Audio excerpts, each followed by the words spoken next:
Voilà. Donc, comme je vous disais, l'idée était un peu de bien intégrer cette notion de la postmodernité ou du postmodernisme. Les différents artistes tendances dont nous avons parlé depuis le début de l'année s'inscrivent dans la deuxième moitié du XXe siècle comme la continuité ou la réaction à des manifestations qui se sont élaborées pendant les premières décennies. Et je pense que vous le savez, une des caractéristiques particulières de la conception moderniste, c'est justement la naissance, le développement de ce qu'on appelle le mouvement d'art abstrait, qui n'existe pas antérieurement. On n'a pas d'exemple d'agissement de cet ordre-là, de cette sensibilité-là avant. Et après la Deuxième Guerre mondiale, donc certains artistes, certaines sensibilités artistiques vont soit s'inscrire dans la continuité, soit vont prendre le contre-pied. Donc on va retrouver des démarches qui seront de la recherche de plastique pur, avec la notion de la représentation qui est complètement évacuée, ce qui évidemment va se poursuivre à travers donc cette post-modernité. Et on pourrait citer Joseph Albers, qui est un peintre, qui est en même temps un enseignant.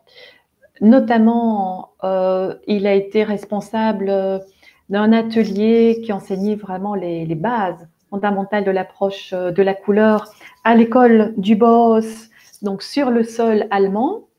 Et puis cette école, vous le savez, sera fermée en 1933 par le mouvement nazi, si vous voulez, l'idéologie régnante à cette époque-là, qui était un peu, comment je dirais, opposée à ceux qui avaient une liberté d'expression. Et donc, cette école du Bauhaus, avec cette pédagogie nouvelle, n'était pas la bienvenue. Donc, l'école en Allemagne est fermée. Certains de ces artistes et pédagogues vont partir et être accueillis sur le sol américain. Donc, l'école du Bauhaus va se poursuivre aux États-Unis. Donc, Joseph Albers et sa femme, Annie Albers, vont tous les deux partir donc, sur l'autre continent, vont continuer leur enseignement. Et Joseph Albers va vraiment concentrer, si vous voulez, des informations, les recherches qu'il a faites par rapport à sa perception des couleurs, et il publiera en 1963 l'interaction des couleurs. Donc Joseph Albers va continuer les recherches élaborées par l'abstraction, mais la géométrisation, et il sera à l'initiative d'une tendance donc vraiment moderniste, post-moderniste, donc après l'abstrait de la modernité, post-moderniste, qu'on appelle l'op art, optical art. Donc Joseph Albers est vraiment un artiste qui est à la jonction, si vous voulez, de ces deux moments, donc enseignant, développant ses expériences dans la modernité, mais étant un élément sur lequel les artistes développant les réflexions de l'optical art vont s'appuyer. Alors avec ses étudiants, ce qui sera à l'origine de sa réflexion sur les couleurs, il va proposer des exercices pour essayer d'inviter l'œil à être de plus en plus sensible à certaines caractéristiques ou certaines qualités de l'approche de la couleur, donc la valeur, la teinte. Et c'était des exercices simples. On nous dit qu'il est réalisé au moyen de rectangles qui étaient découpés dans du papier coloré. Donc on plaçait les rectangles de papier les uns à côté des autres. Et de cette manière-là, l'œil va s'éduquer à déceler des nuances de plus en plus infimes entre donc les approches de valeur et de teinte au sein de la couleur. L'ouvrage inverse l'ordre habituel des enseignements. Au lieu de dispenser d'abord les bases théoriques pour aller vers la pratique, il suit une démarche expérimentale, commençant par des manipulations, des observations, avant de produire des conclusions théoriques. Je vous mets un exemple d'un travail de Joseph Albers. Je vous disais, lui-même, inévitablement, va s'appuyer sur les moments naissants de l'abstraction. Donc, j'ai pris l'exemple de ce quadrangle noir sur fond blanc à l'initiative de Kazimir Malevich, cet artiste russe qui est un des fondateurs du mouvement d'abstraction, travail que Malevich propose en 1915. C'est l'année de la première exposition de sa conception suprématiste sur le sol russe. Ce choix du carré, ce choix, je dirais, d'une forme extrêmement simple, avec deux champs de valeurs colorées. Ce même principe, vous le voyez, repris par Joseph Albers. Donc, son travail s'intitule « Hommage au carré », justement, donc à cette proposition très épurée, très géométrique, initiée par Malevich. Donc, chez Albers, hommage au carré, gradation. Donc, vous avez une progression, un développement dans la sensibilité de la couleur. Et en reproduisant la forme du carré, nous sommes, si vous voulez, beaucoup moins influencés par la présence de la forme, mais beaucoup plus par l'incidence justement de l'observation des variations de la teinte et des valeurs de clarté au sein de son travail. Il y a un tableau de Albers ici au musée rue de la Régence à Bruxelles, dans les rouges. De la même façon, il permet à l'œil de déceler ces progressions, ces nuances au sein de la couleur. Donc c'est évidemment très très difficile de pouvoir être dans cette vibration par une reproduction sur un écran. Donc le mieux, c'est de pouvoir découvrir ce travail réellement. Donc Albers, en tant qu'artiste qui va faire la jonction entre la modernité et la postmodernité, se sert de la démarche suprématiste de Malevich qui va favoriser l'épuration et la géométrisation, et en même temps est un artiste sur lequel la jeune génération, donc déployant l'optical art, viendra se référer pour chercher à déployer ce qui peut rendre l'œil vibrant par justement ses qualités de couleur et de format. Un autre artiste qui est un peu aussi un maillon comme ça intermédiaire est l'italien Lucio Fontana, qui va déployer une approche, un concept tout à fait nouveau. Il est dit fondateur du spatialisme. Il va écrire un premier manifeste, donc un premier condensé d'idées, le manifeste spatial, en 1947. Et dès 1949, il va imaginer une proposition tout à fait particulière. Il va proposer des toiles, mais les toiles seront réellement perforées, c'est-à-dire qu'il va trouer. Donc, les éléments sombres que vous avez, ce n'est pas l'application d'une couleur noire sur la toile, c'est réellement la toile qui a été lacérée, donc qui a été fendue au point où il va constituer des trous, donc sur la surface peinte, dans la gradation donc de la teinte et de sa valeur. Il vient opérer ici une série de, comme s'il crevait, si vous voulez, sa toile. Donc il crée des trous, il fend sa toile. C'est-à-dire qu'il va venir comme établir une blessure à l'intérieur de sa toile, qui parfois peut être une toile totalement monochrome, donc à la répartition d'une seule teinte. Je vais vous montrer un exemple après. Et ça, c'est cette approche particulière, donc ce concept spatial, cette idée qu'on en a fini de représenter l'espace à travers l'illusion, qui était une des finalités de la peinture, mais que la peinture, la toile, doit faire naître réellement l'espace dans le tableau. Donc il dit, si une de mes découvertes a de l'importance, alors c'est le trou. Je veux dire par trou le franchissement des limites imposées par le cadre de la toile. En même temps, le fait que chacun soit libre dans sa conception de l'art. Alors avec un peu d'humour, il dit « Je n'ai pas fait des trous pour ruiner le tableau, tout au contraire, j'ai fait des trous pour trouver autre chose. Je pense dans une autre dimension. Le trou est cette dimension. Je fais un trou dans la toile pour laisser derrière moi les formes transmises de l'image, la peinture, la conception traditionnelle de l'art. Je m'évade, dit-il, au sens symbolique, mais aussi matériel, de la prison de la surface lisse. » Donc pour Fontana, la peinture en a terminé avec cette idée de la représentation. L'espace doit intervenir directement dans le tableau et non pas avoir la sensation d'être une illusion. Donc, il ne va pas chercher à offrir une sorte de décoration de la toile en venant opérer ses trous et en les répétant. Donc, pour lui, c'est une liberté nouvelle qu'il va prendre et être véritablement l'inventeur de cette notion de perforer la toile. Voilà une autre application de cette notion du concept spatial, ici attente.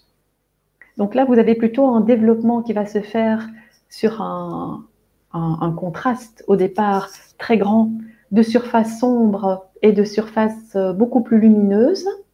Et vous avez donc très régulièrement de nouveau l'effet de rupture qui est manifeste dans la manière dont nous lisons l'évolution même de la surface de la toile. Donc, chaque fois que vous avez dans la bande claire une division verticale, en fait, si vous arrivez, je ne sais pas si l'écran vous le permet, si vous arrivez à observer, vous avez deux grandes fentes sur toute la hauteur de la toile. Donc, vous avez deux grandes verticales qui s'inscrivent et qui correspondent à donc ces coupures que vous voyez beaucoup plus claires, évidemment, dans la zone, je dirais, jaunâtre, dorée, mais elles traversent l'espace sombre aussi. Donc, ici, vous aviez dans le précédent des espèces de grandes virgules légèrement de biais. Dans cette autre peinture, vous avez deux fentes qui partent du haut et qui rejoignent le bas, donc parallèles, comme si c'était de grands stores, si vous voulez, qui traversent et qui viennent donc construire un rythme avec cette sensation particulière de l'espace.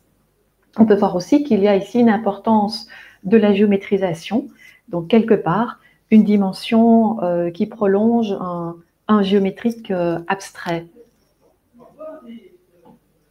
Donc Lucio Fontana est considéré à l'époque, donc c'est vrai que j'ai oublié de vous dire, on est ici à la fin des années 50, comme un artiste visionnaire. Donc il est né en Argentine, je vous disais de père italien, et cette particularité, cette sensibilité qui l'amène à dire on en a fini avec l'idée d'une représentation, d'une illusion dans la peinture, vient probablement par le fait qu'il est sculpteur au niveau de sa première formation.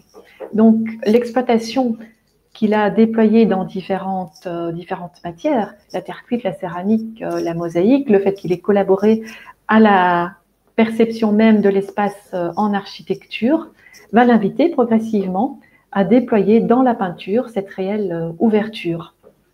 Donc il dit, en écrivant donc ce mouvement spatialiste, en le décrivant dans son manifeste, il dit « Ce mouvement part de l'espace et de la lumière pour concevoir des œuvres en relation avec le monde environnant et la conquête spatiale. » Donc ces toiles sont trouées, les réalise, je vous disais, à partir de 49, et il appelle ces grandes fentes tagli en italien. Donc voilà, par exemple, ici, il y avait une exposition rétrospective consacrée au travail de Lucio Fontana au musée d'art moderne à Paris en 2014. Donc voilà, derrière une paroi vitrée, vous avez justement un travail correspondant à cette grande fente. Donc ici, je l'ai pris parce que vous voyez sur cette surface rouge, vous avez ces grandes verticales parallèles. Donc c'est tout à fait du même ordre ici. Donc quand votre œil parcourt de haut en bas ou de bas en haut la surface et vous avez un relais qui s'inscrit dans des lignes au niveau des marques noires, comme si c'était les jonctions entre les parties claires. Donc c'est tout à fait de cet ordre-ci. Ici, vous avez ces grandes divisions qui se mettent en place sur un plan couvert d'une seule teinte, donc un rouge uniforme. Voilà, on est en 1966. Vous voyez les trois perforations, donc il a énormément nuancé. Parfois, il y a plusieurs couleurs qui interviennent sur la toile avec une seule fente. Ici, c'est l'inverse. Vous avez une couleur répandue de manière assez homogène, trois fentes qui sont proposées, donc énormément de variations dans le travail de Fontana. Donc ça, c'est deux exemples d'artistes qui s'inscrivent dans le prolongement du développement de l'abstraction et de la géométrisation, qui va vers une sorte d'approche assez minimaliste.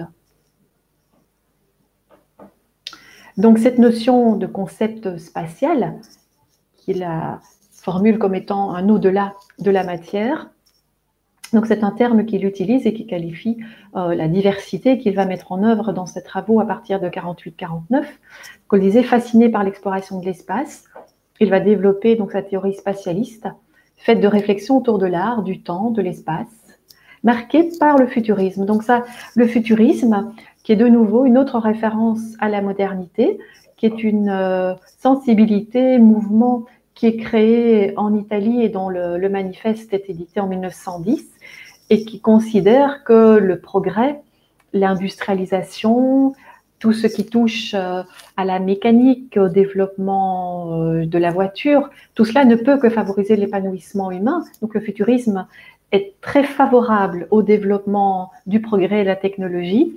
Et en quelque sorte, la proposition que fait Lucio Fontana à la fin des années 50 vient avec l'abstraction se coordonner à cette caractéristique de l'art d'avant-garde italien, le futurisme, et de cette manière-là, il va apporter cette mise à l'arrêt, si vous voulez, cette annulation de l'effet illusionniste dans le travail pictural. Donc Fontana cite le futurisme et l'abstrait géométrique après la Deuxième Guerre mondiale et va réaliser également un lien au niveau de la postmodernité. L'importance n'est pas la matière, mais l'idée, le mouvement et le geste, dit-il.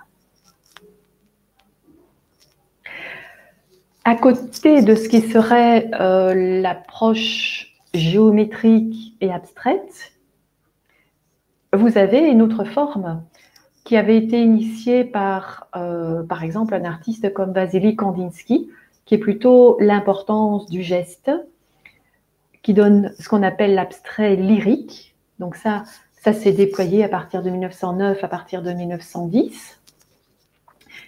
Cet abstrait lyrique se poursuit après la Seconde Guerre mondiale, continue toujours à être utilisé par certains artistes aujourd'hui, à donner lieu à l'expressionnisme abstrait sur le sol américain.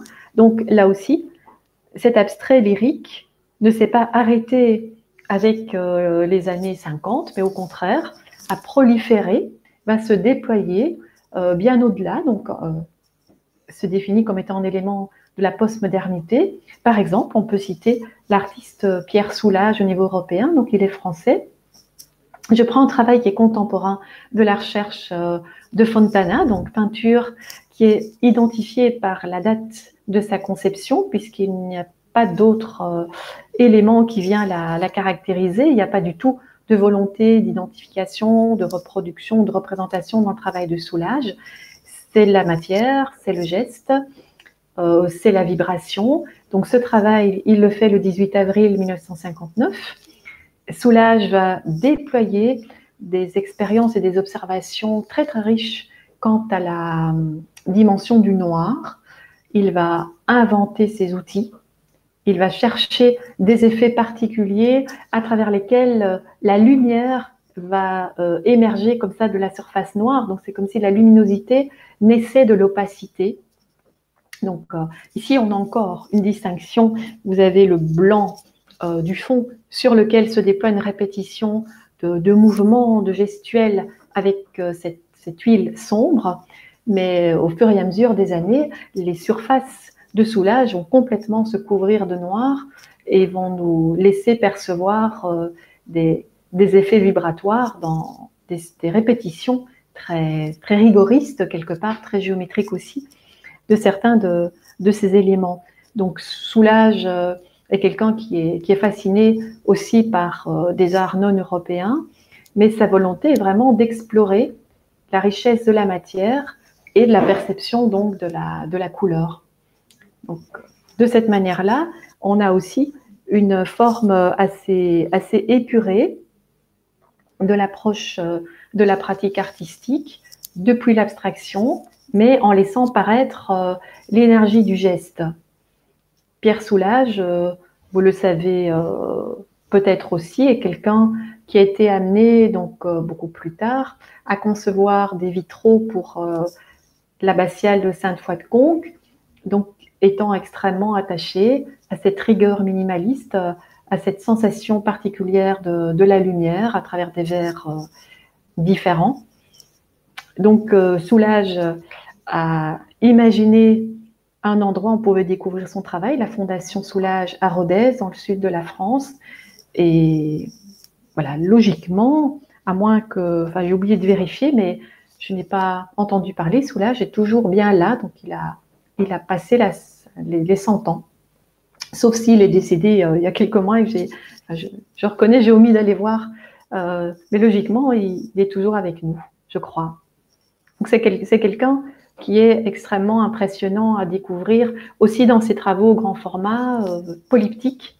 Donc c'est reprendre à son propre compte cette réflexion sur la surface, sur l'espace, sur une couleur, sur les variations de la lumière, sur l'importance du geste, etc.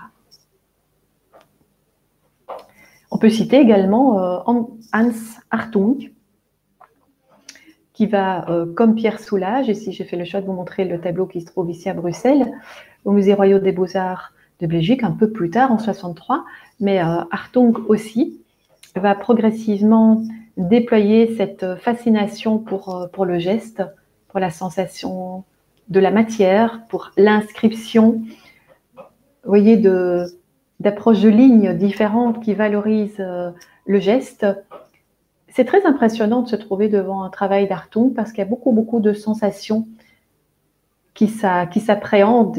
On est tout à fait en dehors d'une volonté représentative, mais on a énormément de sensibilité quant à la manière dont il fait émerger cette espèce de, je pourrais dire ça, comme si on était devant une énorme, soit un énorme écheveau, si vous voulez, un écheveau de matière naturelle.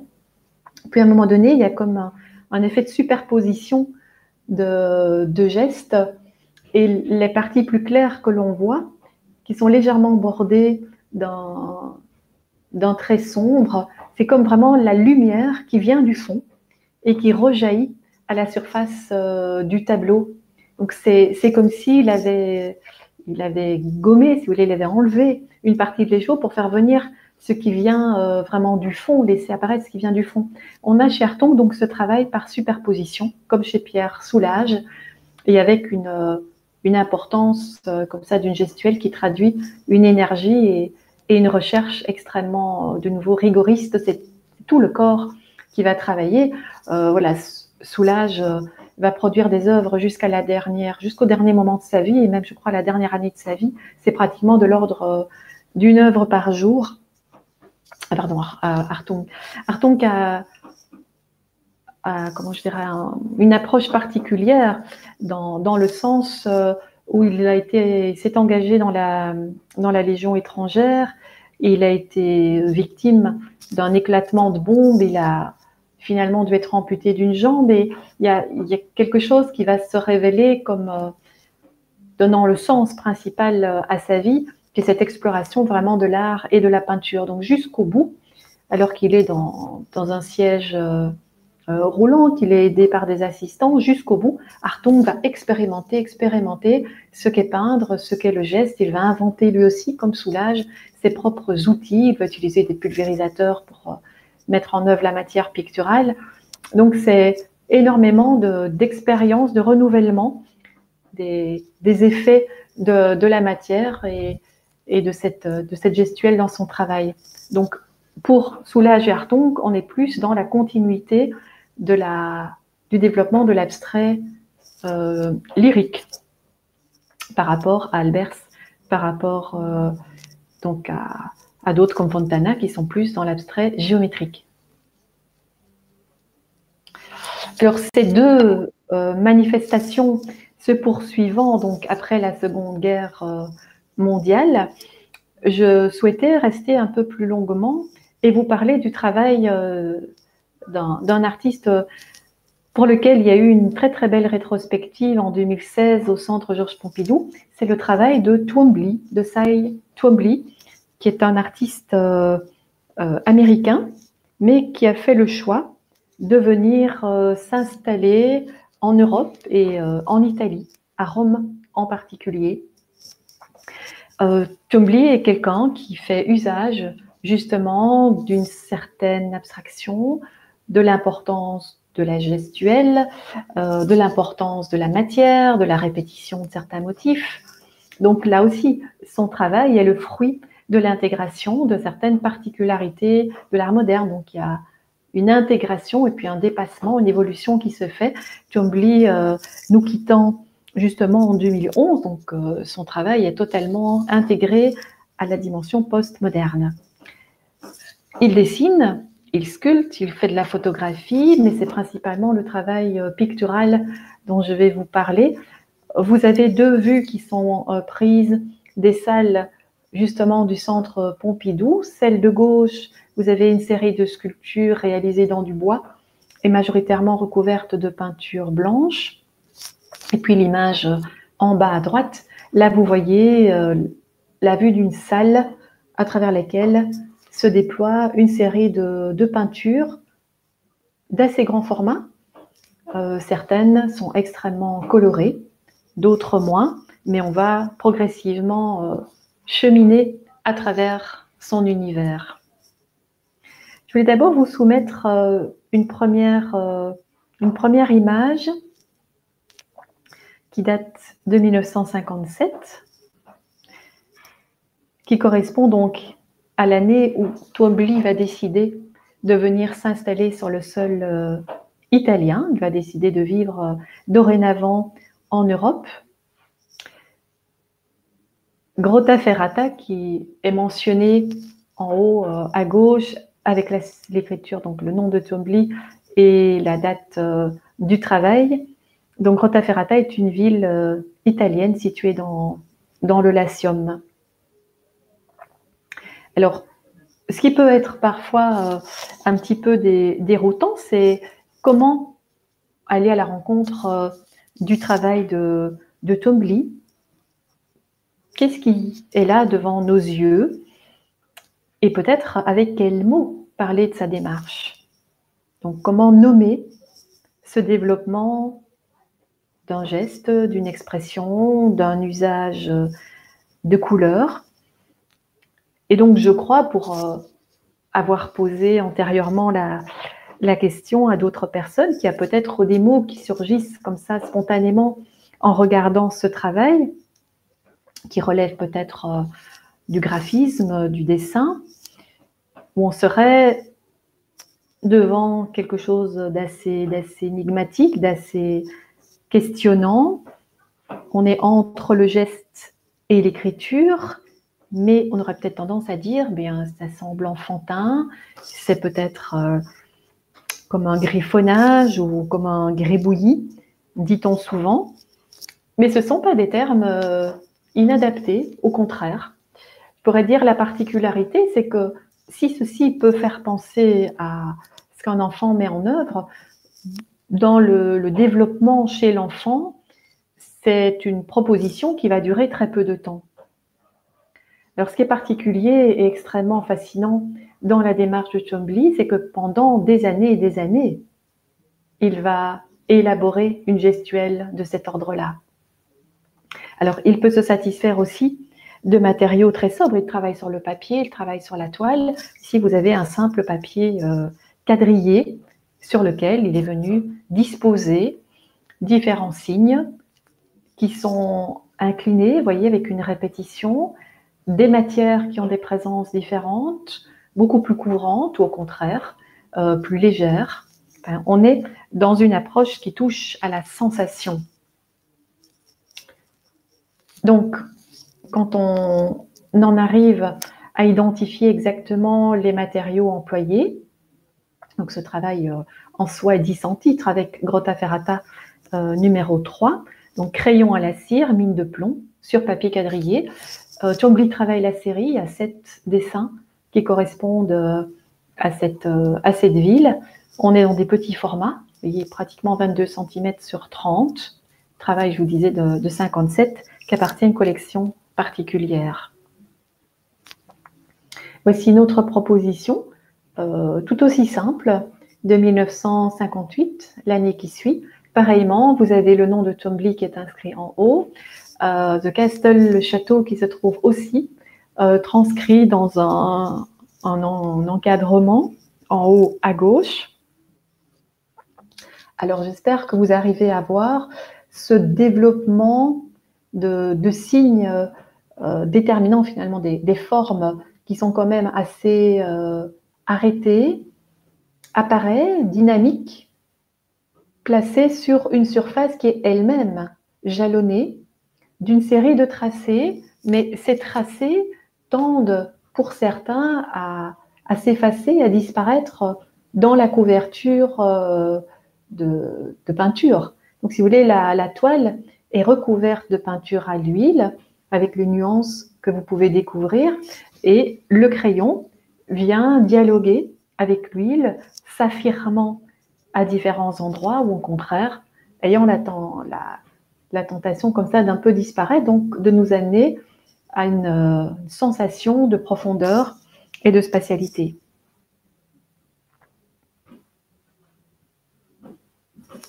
Et pour vous montrer une autre manière de découvrir aussi l'approche de l'univers de Twombly,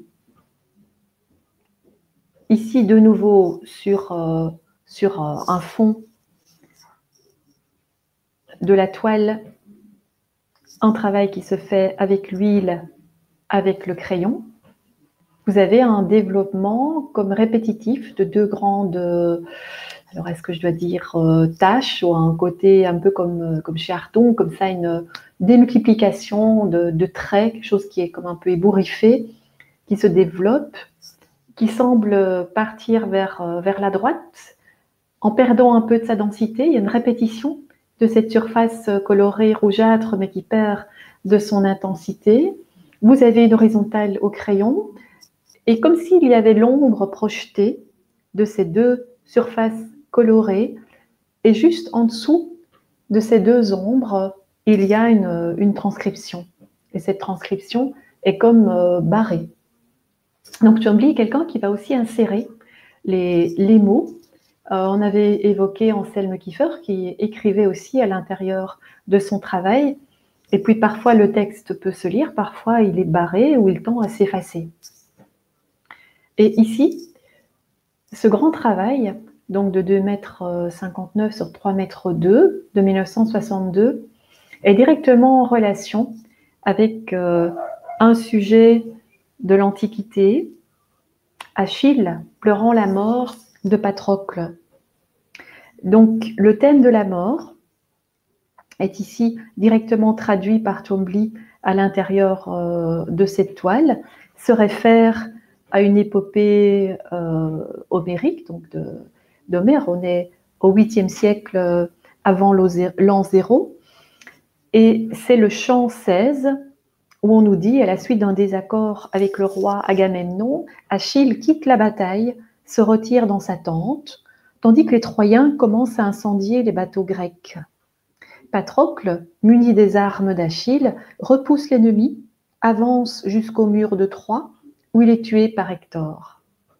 Son corps est alors ramené au camp grec, où Achille donne libre cours à son deuil.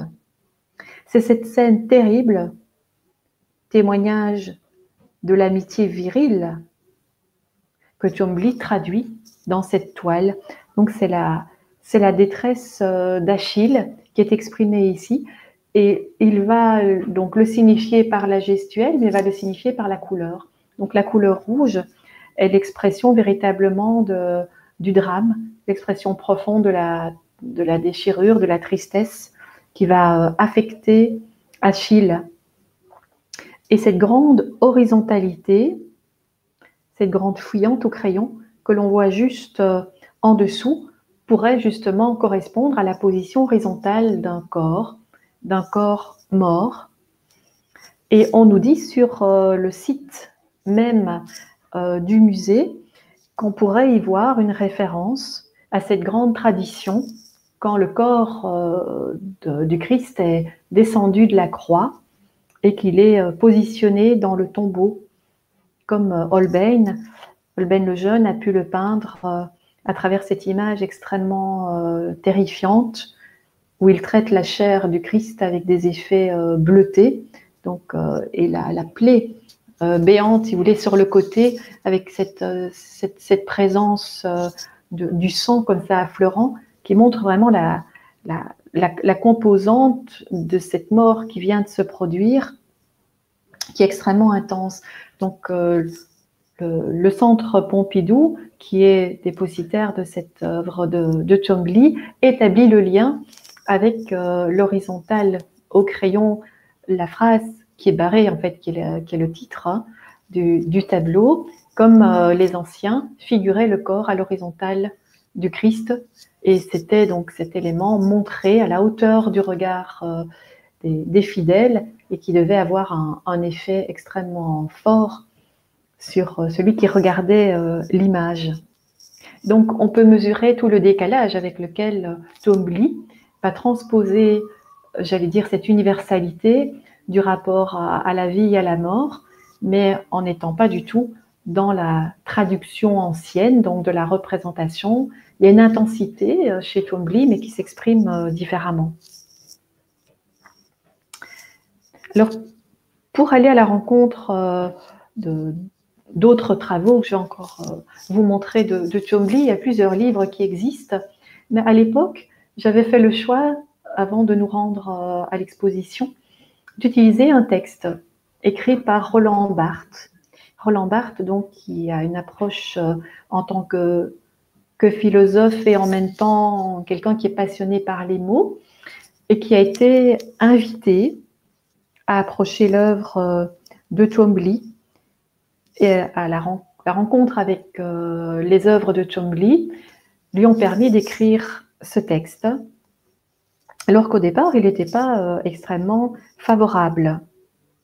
Donc, il va accepter la proposition du galériste, et c'est à partir de ce texte que voilà, je vous invite à découvrir comment, justement, Roland Barthes va en parler.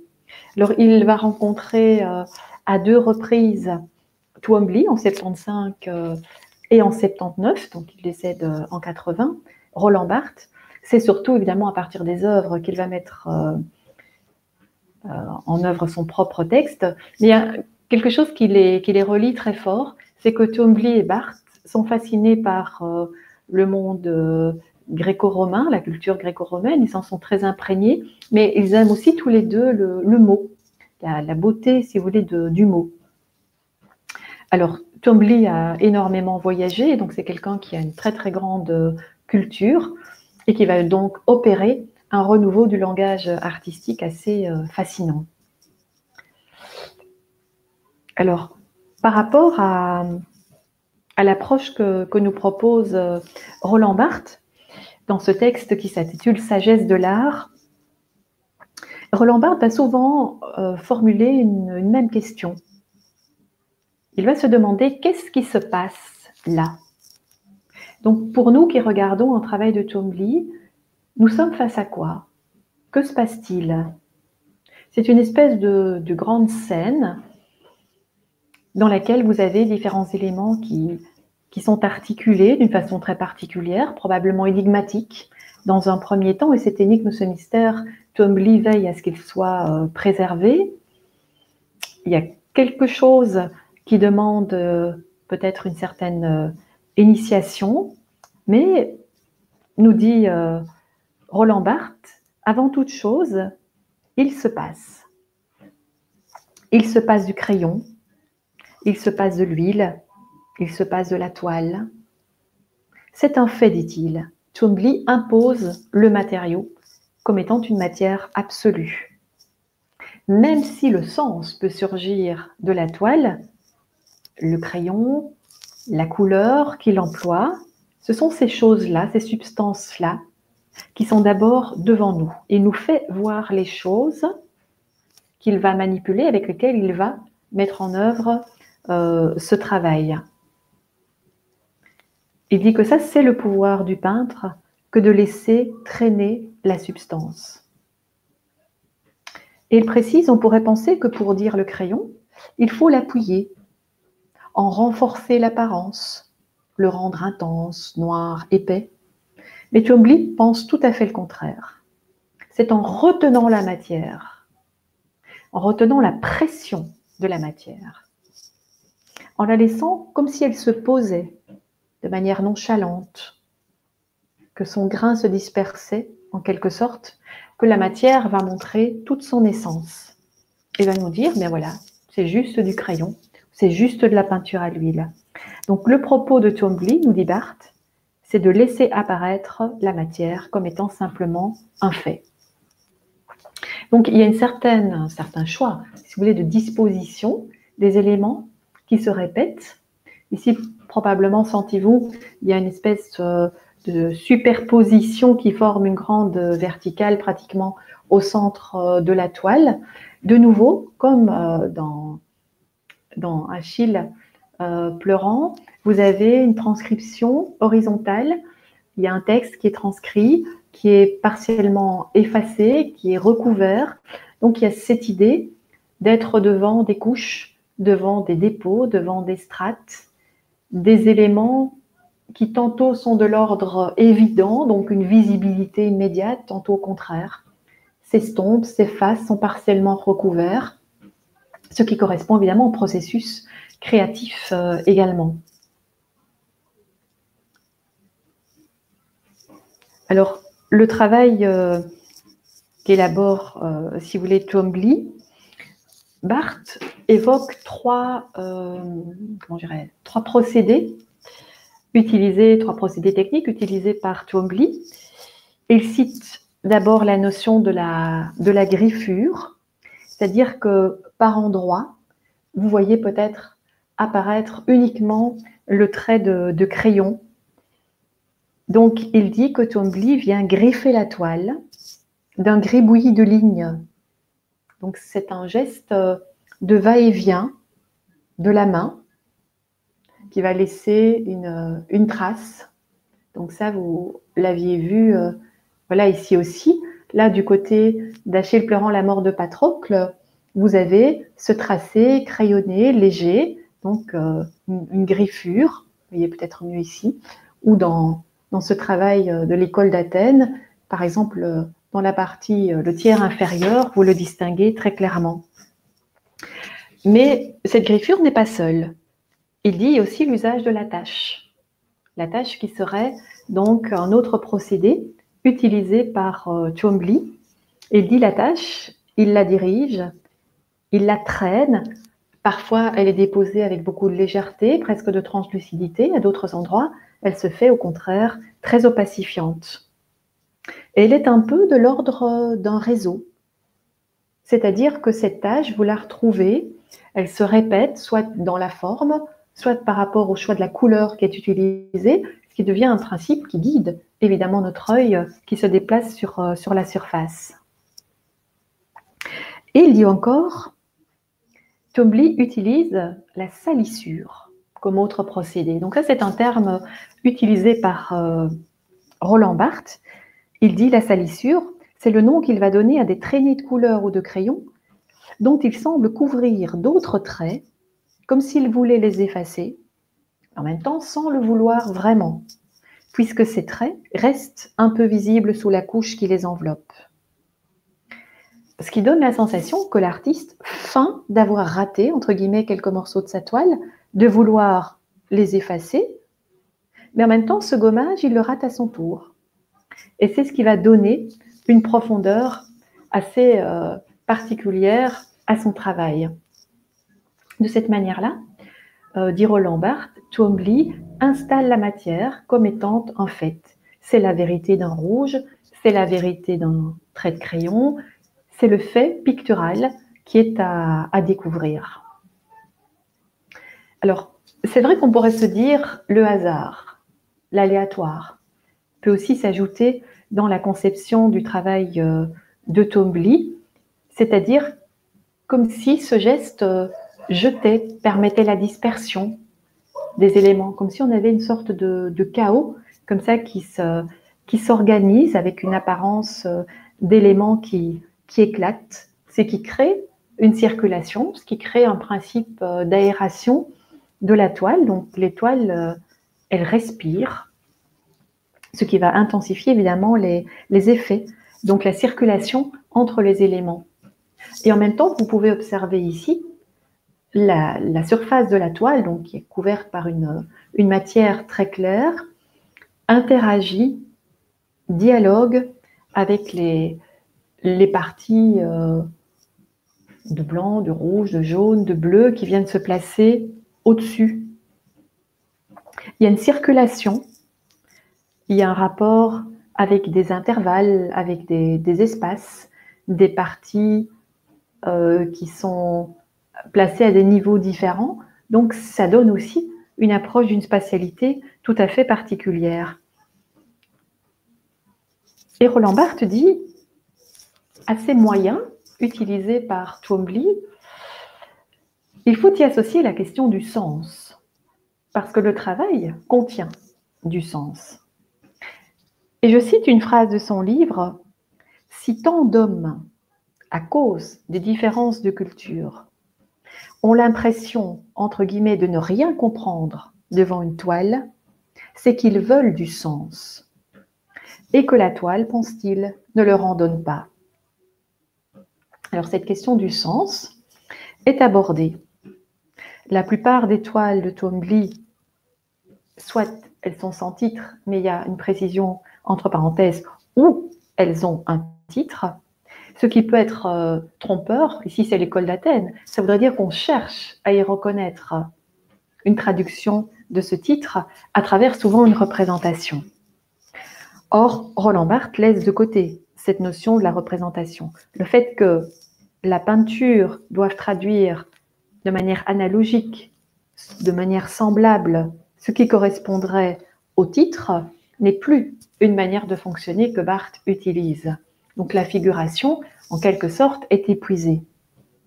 Il annonce un titre, les éléments ne se reconnaissent pas visuellement à l'intérieur de l'image. Donc l'art de Twombly commence dès le moment où on est face à l'énigme. C'est quoi la peinture? Comment la peinture crée-t-elle image? Crée-t-elle un événement? Dans l'idée de préserver un mystère. Donc de préserver une dimension qui sera toujours de l'ordre de l'énigmatique, de l'élément qui nous échappe.